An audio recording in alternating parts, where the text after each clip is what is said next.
मेरा नाम रिया है। मैं इंजीनियर कॉलेज के लास्ट ईयर में कॉलेज में मेरी दोस्ती दो भाइयों से थी। जुड़वा भाइयों से, समर और अमर। हमारी दोस्ती कॉलेज के पहले साल है। ऐसी वैसी दोस्ती नहीं थी। हम तीनों बेस्ट फ्रेंड थे। हमेशा हम तीनों साथ में ही रहते थे। समर और अमर को मैं अच्छे से जानती थी। उनकी पसंद नापसंद दोनों एक से थे, लेकिन उन्हें देखकर मैं आसानी से बता सकती थी कि कौन समर है और कौन अमर। दोनों में कुछ बातें थी जो उनको अलग करती थी। दोस्ती प्यार की पहली सीढ़ी होती है, पर मेरे मन में अभी तक उन दोनों के लिए ऐसा कुछ नहीं था। ना ही मैं किसी और के लिए ऐसा सोच पाई, क्योंकि हमें समय ही नहीं मिलता था। समर और अमर के बर्थडे पर उन्होंने मुझसे कहा कि इस बार वो चाहते हैं कि हम तीनों ही बस साथ में सेलिब्रेट करें, क्योंकि ये फाइनल ईयर है, उसके बाद हम अपने घर होंगे। मैंने भी उन्हें कहा ठीक है, तुम जैसा चाहो। हम तीनों सुबह जल्दी निकल गए, दूर लॉन्ग ड्राइव पर गए, फिर एक रेस्टोरेंट में घुसे और मैं उनका बर्थडे सेलिब्रेट किया, खाना खाया। फिर हम तीनों बैठे थे। दोनों चुप से हो गए। आमतौर पर वो दोनों मेरी टांग खींचते रहते हैं, लेकिन आज कुछ अलग बात थी। आज दोनों कुछ अलग ही लग ही रहे थे। फाइनल ईयर भी था, अब हमें घर भी जाना होगा। कॉलेज के ये दिन उनके साथ कैसे निकल गए पता भी नहीं चला। मैंने पूछा क्या हुआ, इस बार बर्थडे भी अकेले में ही सेलिब्रेट कर रहे हो और दोनों कुछ बदले से भी लग रहे हो। वो बोले कि कॉलेज का लास्ट बर्थडे है और हमें कुछ कहना भी है। फिर उसके बाद जो हुआ वो मेरी जिंदगी की सबसे बड़ी दुविधा बनकर सामने आई। वो दोनों ने कहा कि हम दोनों ही तुझे कुछ कहना चाहते हैं।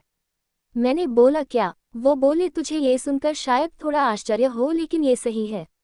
वो बोले हम दोनों तुझे प्यार करते हैं। पहली बार में ही मैं समझ गई थी कि ये दोनों क्या बोलना चाहते हैं। इतने दिनों से उन्हें जानती हूँ, मुझे पता है कि वो दोनों कब मजाक करते हैं, कब सच बोल रहे हैं। लेकिन मैंने बात को मजाक में लेना चाहा और बोला हाँ, मैं भी तुम दोनों को प्यार करती हूँ, इसलिए यहाँ हूँ तुम्हारे साथ। वो दोनों बोले नहीं, वो वाला नहीं, हम तुझे सच में प्यार करते हैं, तू जानती है ना हम क्या बोल रहे हैं। एक लड़की के लिए यह बहुत ही स्पेशल पल होता है, लेकिन मेरे लिए यह बड़ा सवाल बनकर सामने आया। मैंने उन्हें बोला तुम दोनों पागल हो गए हो क्या? तुम दोनों प्यार करते हो मतलब मैं तुम दोनों की गर्लफ्रेंड बनूं और फिर दोनों से शादी करूं? दिमाग तो ठीक है तुम्हारा? वो बोले हम तुझे प्यार करते हैं। कॉलेज के पहले साल से हम साथ हैं, हम तीनों एक दूसरे को छोड़कर कहीं गए नहीं। जैसी फीलिंग हमें हुई है शायद तुझे भी होंगी। तू हम दोनों में से किसे भी चुनेगी, दूसरा बुरा नहीं मानेगा। ये बात हम दोनों में पहले ही हो चुकी है। फैसला तेरा है। हमने अपने दिल की बात बताकर अपना मन हल्का कर लिया। कई दिनों से भारी भारी लग रहा था। अमर ने कहा कि जब मैंने समर को बताया कि मैं तुमसे प्यार करता हूँ, तब समर ने भी कहा कि वो तुमसे प्यार करता है, इसलिए हम दोनों ने ही सोचा फैसला तुम्हें ही लेने दे। उन दोनों ने तो अपना मन हल्का कर लिया था, लेकिन मेरे लिए यह बहुत बड़ी समस्या हो गई। हम लोग वहाँ से अपने रूम आ गए थे। पहले मैंने कभी इस तरह से उनके लिए नहीं सोचा था, लेकिन जब कोई प्रपोज कर देता है तो फिर अपने आप फीलिंग आने लगती है, अगर आप उसे पसंद करते हो तो। और यहाँ तो दोनों ने ही मुझे प्रपोज कर दिया था। मुझे अब चुनना था उन दोनों में से किसी को, लेकिन मेरे लिए यह बहुत बड़ी बात थी किसी एक को चुनना। कॉलेज खत्म होने ही वाला था, मेरी घर जाने की टिकट कंफर्म भी थी। अपने इतने अच्छे दो दोस्तों को छोड़ने का गम मुझे पहले ही था, ऊपर से अब ये प्यार वाला एंगल अलग से आ गया। अगले दिन में अब हम तीनों में वो दोस्ती वाली बात नहीं रही। मैं उनसे मिलती तो मेरी आंखों में एक अलग ही शर्म आ गई थी। समर का मुझे फ़ोन आया, उसने कहा कि वो एक मॉल में उसने मुझे बुलाया, मैं वहाँ चली गई। समर से जब इस बार मैं मिली तो अमर नहीं था। मैंने पूछा अमर कहाँ है? वो बोला कि वो कुछ काम से गया है। समर ने उस दिन मुझे बहुत ही स्पेशल फील कराया, मुझे गिफ्ट भी दिया। मुझे ये सब अच्छा भी लग रहा था, लेकिन मन में अभी भी वही सब चल रहा था कि किसी एक का दिल टूटेगा जो मैं नहीं चाहती थी। जब मैं समर के साथ थी तभी अमर ने भी मुझे फ़ोन किया। उसने पूछा कहाँ हो? मैंने बोला अभी मैं समर के साथ हूँ। अमर ने अच्छा है बोलकर फ़ोन काट दिया। रात को मेरे पास अमर का फिर फ़ोन आया। उसने कहा कि तुम आज मुझे भूल गई, समर के साथ अकेली ही चली गई। मैंने बोला मैंने तुम्हारे बारे में पूछा था। उसने कहा कि तुम किसी काम से अपने दोस्त के यहाँ गए हो।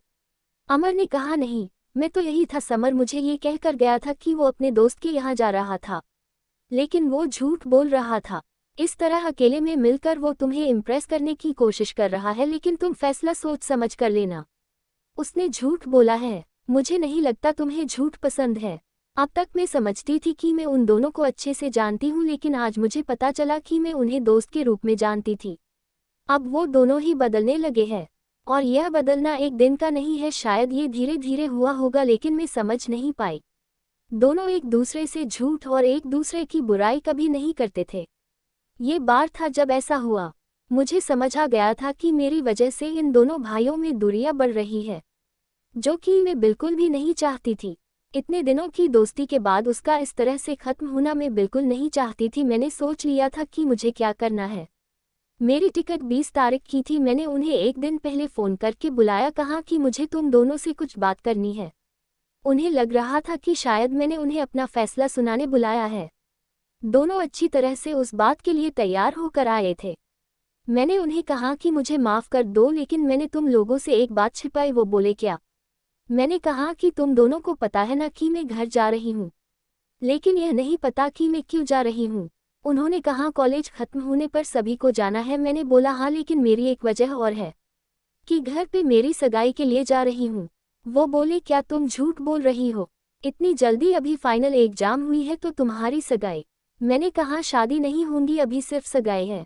वो बोले तुमने हमें इस बारे में बताया नहीं। मैंने कहा मैं तुम्हें सरप्राइज देना चाहती थी, लेकिन उसके पहले ही तुम दोनों ने वो बात कह दी। मैंने ऐसा सोचा भी नहीं था कि ऐसा कुछ हम तीनों के बीच में होगा, इसलिए मैं बेफिक्र थी, लेकिन अब मुझे बुरा लग रहा है। हम तीनों अच्छे दोस्त हैं और मैंने तुम दोनों को उसी तरह से देखा है।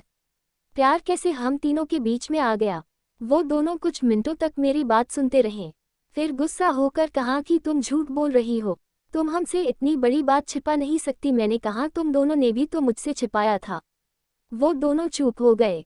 मैंने फिर उन्हें समझाया कि यहाँ हम तीनों साथ थे, एक दूसरे की शक्ल हमेशा देखते ही रहते थे, इसलिए हमें कोई और दिखाई नहीं दिया।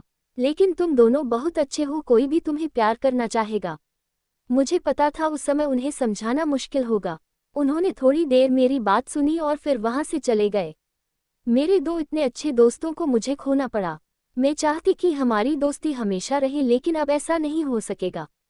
मैं भारी मन से अगले दिन अपने घर के लिए निकली। वो दोनों ही मुझे छोड़ने नहीं आए।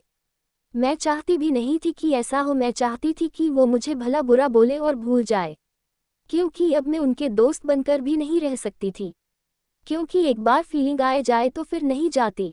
मैं अपने घर आ गई। मैंने उनका नंबर ब्लॉक कर दिया।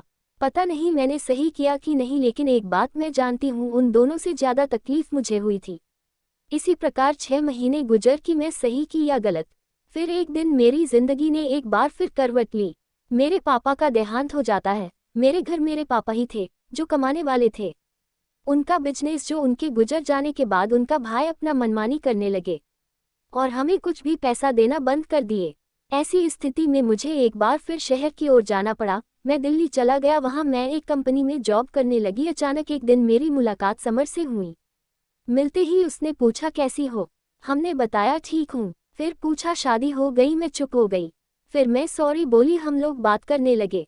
मैंने पूछा अमर कहाँ है? तो उसने बताया उसकी शादी हो गई और वो अपनी पत्नी के साथ दूसरे शहर रहता है।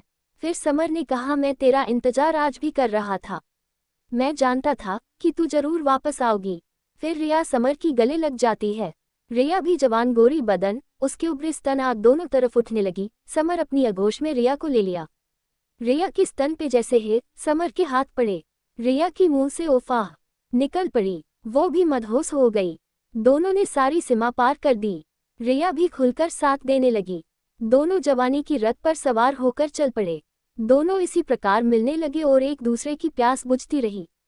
एक दिन जब रिया ने शादी के लिए बोला तो समर बहाने लगा, टालने लगा, कर लेंगे। फिर एक दिन समर रिया से मिलने आखिरी बार जाता है तो कहता है मैं गांव जा रहा हूँ, माँ की तबीयत खराब है।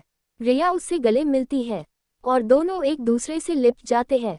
फिर समर चला जाता है। बहुत दिन गुजर जाने के बाद समर का फोन बंद आने लगता है। उसका कोई खबर नहीं मिलता। रिया फिर उदास होकर टूट जाती है और वह अपना दिमागी संतुलन खो बैठती है। एक दिन अचानक अमर उसी शहर आता है। फिर देखता है कोई लड़की सड़क किनारे बैठी है जो खाना मांग रही है। वो जैसे ही अपनी गाड़ी से उतरता है वह शौक हो जाता है, ये तो रिया है। फिर अपने असिस्टेंट को बोलकर उसको गाड़ी में बैठता है और उसका इलाज करवाता है। उसकी दिन रात देखभाल करता। रिया ठीक हो जाती है। मार पूछता है ये सब कैसे हुआ? वो बताती है फिर पूछती है, तुम कहाँ थे? अमर बताता है, मैं अमेरिका की एक कंपनी में जॉब करता हूँ। तेरे जाने के बाद मैं काफ़ी टूट चुका था। फर बताता है, समर की शादी 5 साल पहले हो चुकी है। रिया सुनकर शौक हो जाती है, फिर रोने लगती है। अमर गले लगाता है और उसे चुप कराता है। रिया बोलती है, मुझे माफ़ कर देना, मुझे तभी समझ आ जाना चाहिए था जब समर मॉल अकेले मिलने आया था।